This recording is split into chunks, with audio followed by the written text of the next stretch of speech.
Friend, are study में आपका स्वागत है। जैसे आप सभी जानते हैं, आज हम चर्चा करेंगे नवीं की विज्ञान। हम आज से लाइव बढ़ेंगे, हर रोज़ बढ़ेंगे नवीं की विज्ञान। जो भी डाउट रहेगा वो आप हमें कमेंट के माध्यम से पूछ सकते हैं। नवीं की विज्ञान हम पढ़ाएंगे आज से। और हमारे यूट्यूब चैनल का नाम है आर स्टडी, यानी आर स्टडी STUDY। आज स्टडी पर आप हमारे यूट्यूब चैनल को लाइक करें और शेयर करें और सब्सक्राइब करें। आज से विज्ञान पढ़ेंगे। आज हम पहला चैप्टर पढ़ाने वाले हैं। आज हम पाठ को पढ़ेंगे, वो अध्याय 1 है। और हमारे आसपास के पदार्थ है ना, वो हम आज पढ़ाएंगे। हमारे आसपास के पदार्थ क्या क्या हैं वो आज हम पढ़ाएंगे। आज हम स्टार्ट करते हैं। हमारे चारों ओर नज़र दौड़ाने पर हमें विभिन्न प्रकार की वस्तुएं नजर आती हैं। जिनका आकार, आकृति और बनावट अलग अलग होती है। सभी प्रकार की आकृतियों अलग अलग होती है। बनावट अलग अलग होता है। विश्व में प्रत्येक वस्तु जिस सामग्री से बनी होती है उसे वैज्ञानिकों ने पदार्थ का नाम दिया है। तो इस प्रकार कोयला है, लकड़ी है, इस प्रकार के पदार्थ। जिस हवा में हम सांस लेते हैं, जो भोजन हम खाते हैं, पत्थर, बादल, तारे, पौधे एवं पशु, यहाँ तक कि पानी की एक एक बूंद, रेत का एक कण, ये छोटे पदार्थ। ध्यान देने की बात यह भी है कि ऊपर लिखी सभी वस्तुएं द्रव्यमान होती हैं और ये कुछ स्थान आयतन घेरती है। यानी ये आयतन घेरती है। जैसे पानी आयतन घेरती है, रेत आयतन घेरती है। जैसे कि पशु हो गया, पौधे हो गए, तारे हो गए, सब ये आयतन घेरती हैं। आगे हम पढ़ेंगे। प्राचीन काल से मनुष्य अपने आसपास समझने का प्रयास करता है। भारतीय के प्राचीन दार्शनिक ने पदार्थ का 5 मूल तत्वों में वर्गीकृत किया है, जिसमें पंच तत्व कहा गया है। ये पंच तत्व है, जैसे कि पहले है वायु, पृथ्वी, अग्नि, जल और आकाश। ये 5 तत्व हैं और एग्जाम में भी पूछा जा सकता है कि 5 तत्व कौन से हैं। तो ये 5 तत्व उनके अनुसार, उन्हीं के 5 तत्वों से भी सभी वस्तुएं बनी होती हैं, चाहे वह सजीव हो चाहे निर्जीव हो। समय के यूनानी दार्शनिकों ने भी पदार्थ को इसी प्रकार वर्गीकृत किया है। आधुनिक वैज्ञानिकों ने पदार्थ को भौतिक गुणधर्म एवं रासायनिक गुणधर्म के आधार पर 2 प्रकार से यानी आधुनिक जो अभी चल रहा है वो आधुनिक काल है। आधुनिक काल में पदार्थ को 2 भागों में विभाजित किया है। एक तो रासायनिक हो गया, एक हो गया भौतिक। ये दोनों परिवर्तन इम्पोर्टेंट है और ये आगे वाले चैप्टर में मैं आपको पढ़ाऊंगा।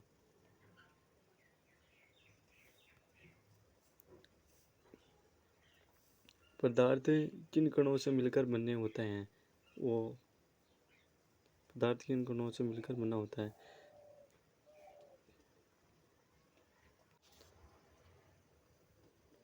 की भौतिक स्वरूप। पदार्थ कणों से मिलकर बना होता है। बहुत समय तक पदार्थ की आकृति के बारे में 2 विचारधाराएं प्रचलित थी। एक विचारधारा ये मानता था कि लकड़ी को टुकड़े की तरह स्थित होते हैं, परंतु अन्य विचारधारा ये मानता है कि पदार्थ रेत की कणों से मिलकर बने होते हैं। एक क्रियाकलाप के द्वारा पदार्थ के स्वरूप के बारे में निर्णय करते हैं कि ये स्थित या कणों से बने होते हैं। यानी ये प्रचलित थी कि विचारधारा ये है कि मानना है कि लकड़ी के टुकड़े से स्थित होते हैं, लकड़ी के टुकड़े से बने होते हैं पदार्थ, या कणों से मिलकर बने होते हैं। नीचे दी गई सारणी में हम क्रियाकलाप में हम पढ़ेंगे। यानी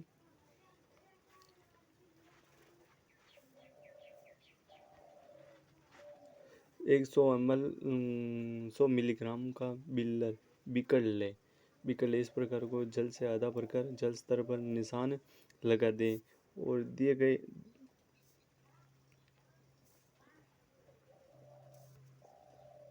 गए नमक या शर्करा को कांच के छड़ की मदद से जल में घोल दें। जल के स्तर में आए बदलाव पर ध्यान दें। इनके अनुसार नमक या आप ये कर सकते हैं और ये परीक्षण कर सकते हैं।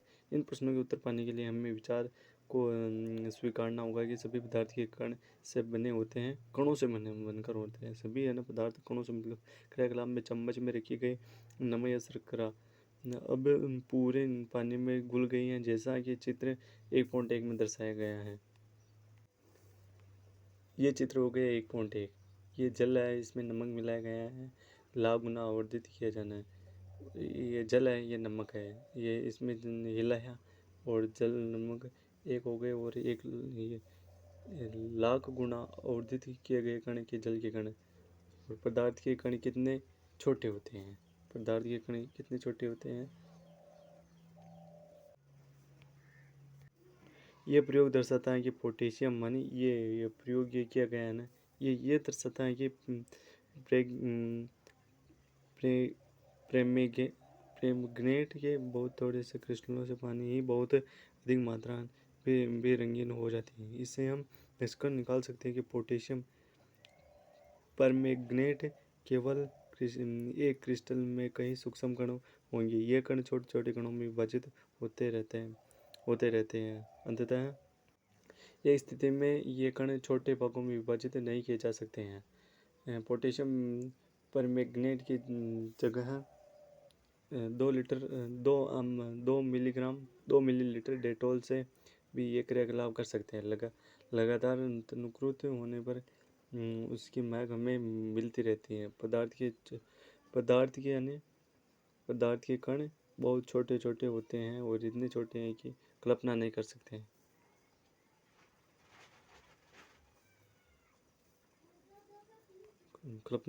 हम पदार्थ के कण अभिलाक्षणिक गुण है। पदार्थ के कणों के बीच रिक्त स्थान होता है। 1.1 और 1.2 में नमक, शर्करा, डेटॉल या पोटेशियम परमैंगनेट के कण समान रूप से पानी में वितरित हो गए। इसी प्रकार हम चाय, कॉफी, नींबू पानी बनाते हैं। एक पदार्थ के कण दूसरे पदार्थ के कणों से रिक्त में समावेशित हो जाते हैं, और ये दर्शाता है कि पदार्थ के कण के बीच पर्याप्त रिक्त स्थान होता है। यानी एक पदार्थ और दूसरे पदार्थ के बीच में इतना रिक्त स्थान होता है। ये दिखाई नहीं देता है, लेकिन परीक्षण के दौरान हमें प्राप्त होता है कि रिक्त स्थान होता है पदार्थ के कण निरंतर गतिशील होते हैं।